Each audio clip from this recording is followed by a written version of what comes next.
Socialite Gloria Guinness was accused of being a seductress, a schemer, and a spy throughout her life. When she died of a heart attack, friends were shocked and began to speculate that something much darker was behind her sudden demise. Of all of Truman Capote's dazzling socialite swans, Gloria Guinness was easily the most scandalous. Admirers hailed her as the most elegant woman in the world, yet beneath the glittering surface lay tragedy, infamy, and bitterness. Dark rumors clung to her reputation until the day she was laid to rest in immaculate style. It's time to pull back the curtain on this high society beauty. Gloria was born on August 27, 1912, in Guadalajara, Mexico, as Gloria Rubio y Alatorre, and even her birth seemed to hint at the extraordinary life ahead of her. Her father, José, was a respected journalist, while her mother, Maria Luisa, claimed one of her ancestors was Christopher Columbus. As a child, Gloria grew up on her mother's family hacienda, where she was tutored in the art of polite society and surrounded by influential men and graceful women. But this privileged world did not last. When the Mexican Revolution swept across the country, her family was driven from their lands, and Gloria was forced to fend for herself. The transition was anything but glamorous. With her family fortune gone, teenage Gloria had to survive however she could. She found work in a Mexican nightclub, earning a living under far less refined circumstances than those she had once known.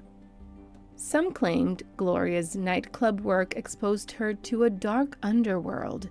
There were rumors that she may have even worked as a teenage escort, using her beauty and charm to climb out of obscurity and into the orbit of powerful men. The truth remains uncertain, but what's clear is that Gloria quickly learned how to turn her looks and presence into undeniable advantages. At just 20 years old, Gloria married Jacob Scholtens, a Dutch sugar factory superintendent. Their 1933 wedding raised some eyebrows. The reason why? Because Scholtens was 47 at the time, nearly 3 decades older than his young bride. Her marriage to Jacob Scholtens, however, quickly unraveled. Within 2 years, the couple had divorced, but Gloria wasn't about to give up on love. That same year, she married Franz Egon, Count von Furstenberg. Overnight, the young beauty became German nobility, but again, it didn't take long for scandal to follow. This chapter of Gloria's life is shrouded in dark clouds. As Europe edged toward World War II, whispers began that she was working as a spy, biding her time in neutral Madrid while the world collapsed around her.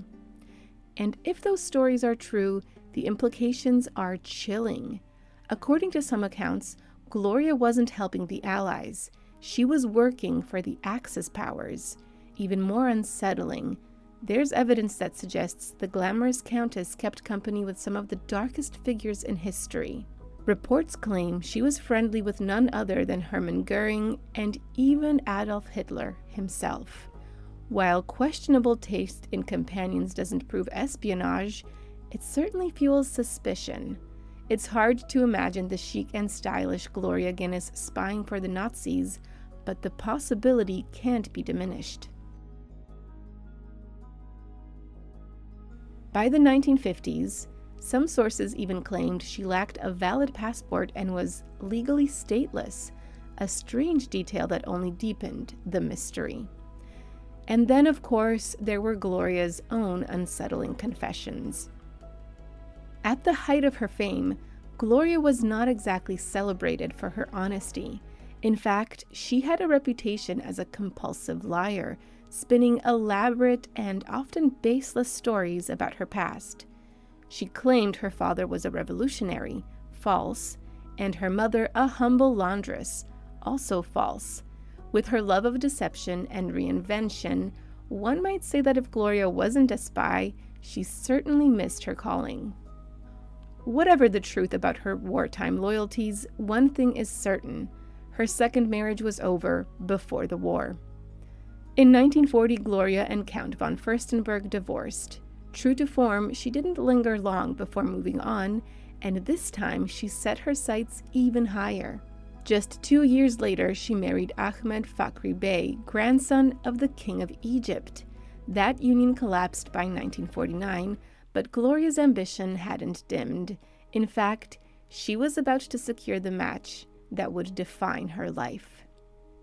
In 1951, she married banking magnate Thomas Lowell Guinness. This was her ultimate prize. She married into one of the wealthiest, most scandal-prone families in the world. Gloria had finally cemented her place in the rarefied world of international high society.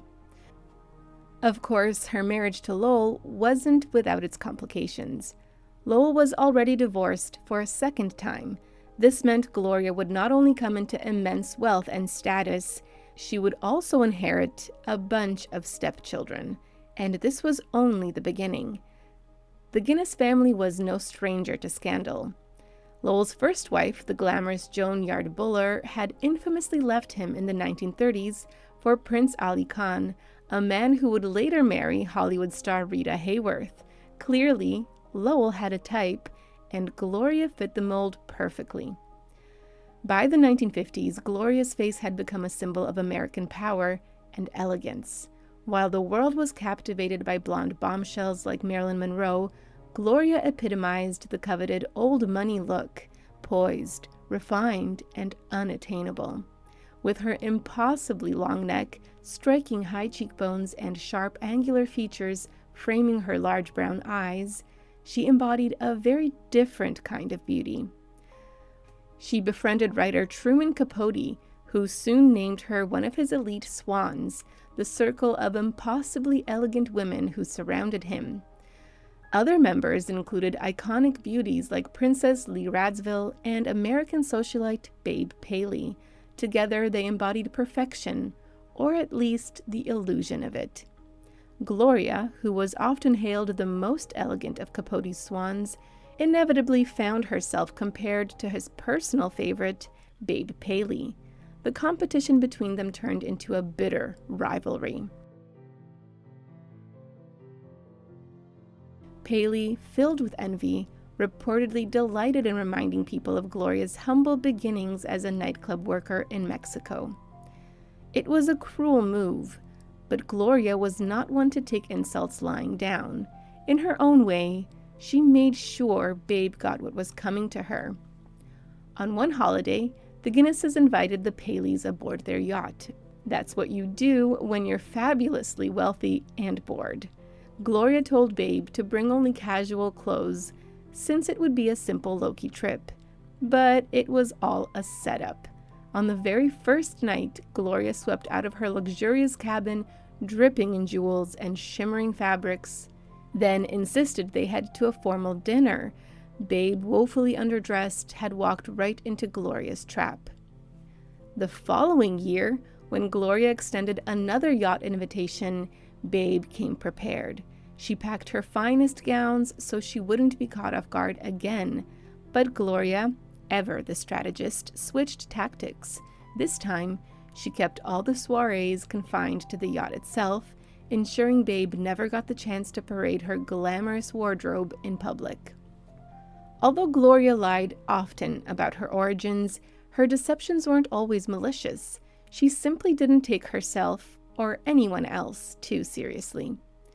Among Capote's swans, she was the most irreverent. Her mischievous streak perfectly matched Truman's sense of humor. Together, they often descended into antics that left their friends shaking their heads. As one of Capote's alpha swans, Gloria earned an invite to his legendary black and white ball in November 1966, an event famous for its ruthless exclusivity. She turned heads in a shimmering white gown that glowed under the camera flashes, stealing her share of the spotlight with ease. But behind the glamour, the swans were constantly competing, especially over Capote's attention.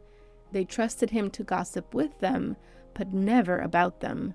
That trust would prove very misplaced. In 1975, Capote committed an unforgivable betrayal. He published La Côte Basque, 1965, an excerpt from his forthcoming novel in Esquire. Disguised as fiction, the piece was nothing more than a vicious exposé of the Swan's secrets, stitched together from years of private conversations. One passage in particular must have thrilled Gloria. A thinly veiled scene revealed that Babe Paley's husband had been chronically unfaithful throughout their years together. Gloria's lifelong rival had been humiliated in a very public way. The fallout for her pal Capote was brutal. The Swans turned their backs on Capote almost overnight, horrified that he had violated their most sacred rule. To air Babe Paley's personal life was the ultimate social crime, and Capote was exiled from the exclusive world he so worshipped. Gloria, like the others, never forgave him. Still, even without Capote's betrayal, Gloria had scandals of her own. Though she projected the image of the perfect lady, she was often unfaithful, and her affairs were mostly with married men. Her type was unmistakable, powerful, confident, and worldly. Among her rumored partners were David Beatty, the second Earl of Beatty, and the hard-living British ambassador Duff Cooper. Even among the jet-set and well-educated elite, Gloria was wildly recognized as the sharpest wit in the room. One famous anecdote captured her humor perfectly. At a dinner table where the men were discussing going fishing, Gloria smirked, adorned with an enormous pearl bracelet, and said, "I've already caught my fish." Gloria's scandalous life extended far beyond international soirees. She had 2 children with Count von Furstenberg, Franz Agon Jr., and Dolores. But the family drama didn't stop there. In 1955, Dolores shocked society by marrying her own stepbrother, Gloria's stepson, Patrick Guinness, a union that made headlines and fueled endless gossip around the globe. Sadly, the scandal would soon be overshadowed by tragedy. In 1965, Patrick Guinness died in a car accident in Switzerland. Traveling in style was second nature to Gloria. She owned 3 private jets, yet her real genius lay in how she used them. She famously kept every house she owned stocked with wardrobes so she would never have to pack or unpack. "You don't have to waste time in customs, and you don't have to declare anything. It's wonderful," she once said. Only Gloria could make logistics seem luxurious. At the height of her influence, Gloria and Lowell Guinness maintained homes in the world's most glamorous locations, Acapulco, Normandy, and Paris. Among them was a landmark residence designed by famed architect Marion Sims Wyeth, uniquely situated across a highway. Wyeth ingeniously connected the 2 sides of the house with a soundproof living room, allowing Gloria to maintain elegance, privacy, and, of course, drama. Guinness had friends in the highest of places, and she never wasted an opportunity to throw a glamorous get-together with them at her stunning home. During these nights, people like the Duke and Duchess of Windsor, formerly King Edward VIII, and his wife Wallis Simpson walked through her exquisitely decorated halls. Gloria quickly rose up the ranks of high society, particularly because of her stunning sense of style. Eleanor Lambert, who founded the International Best Dressed list and New York Fashion Week, once called her the most elegant woman of all time. In fact, Lambert was so obsessed with Gloria, she allegedly had a framed picture of the socialite on her bedside table. If there was one thing Gloria knew how to do, it was how to start a trend. She was one of Emilio Pucci's favorite models, and the stylish socialite was one of the first women to ever wear his new stylish form of capri pants, causing a sensation. Better and braver yet, Gloria liked to wear them in white. I guess when you're that wealthy, you simply don't get stains. Around this time, Gloria started to really lock in her style.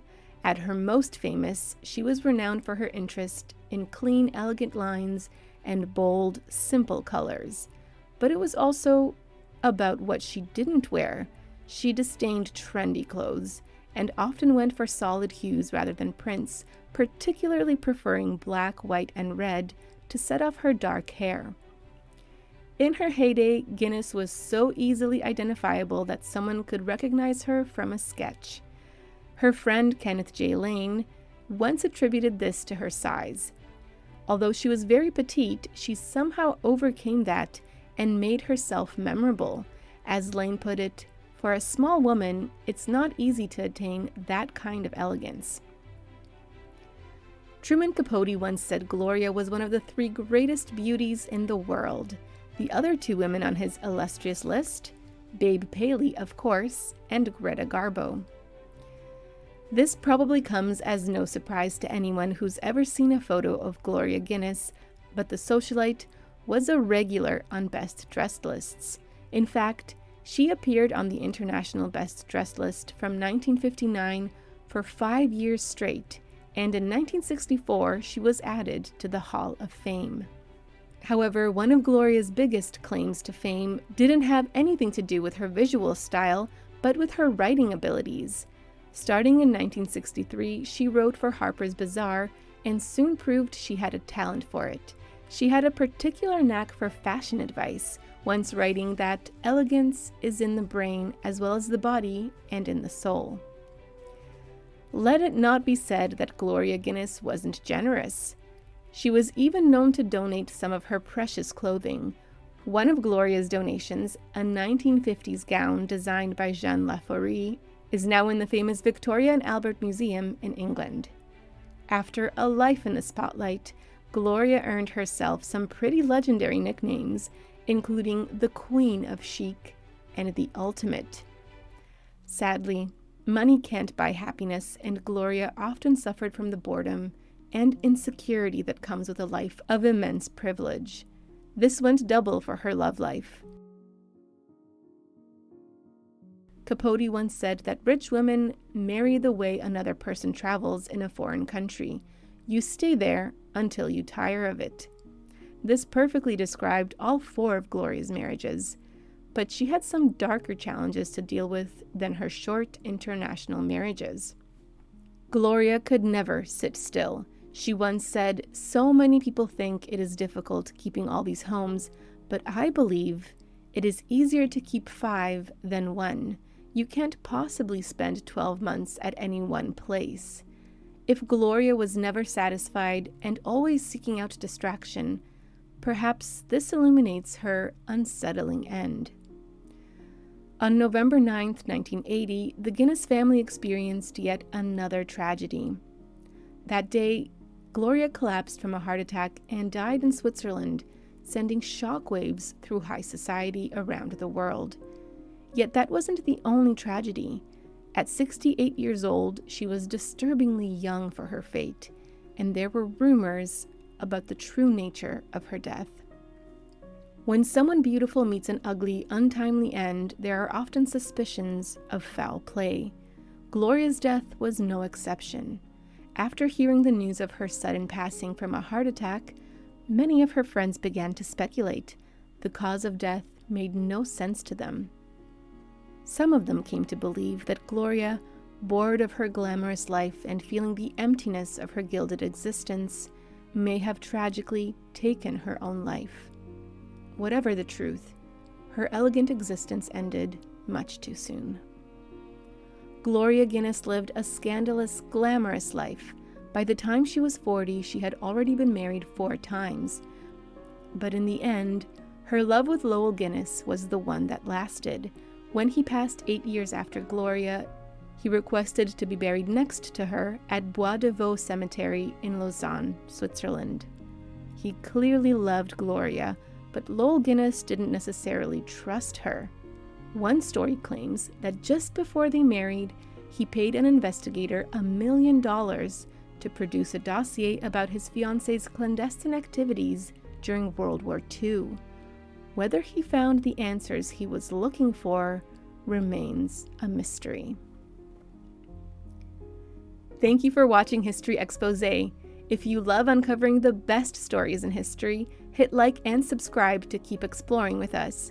Don't forget to visit our main page, Factinate, for more incredible facts about everything.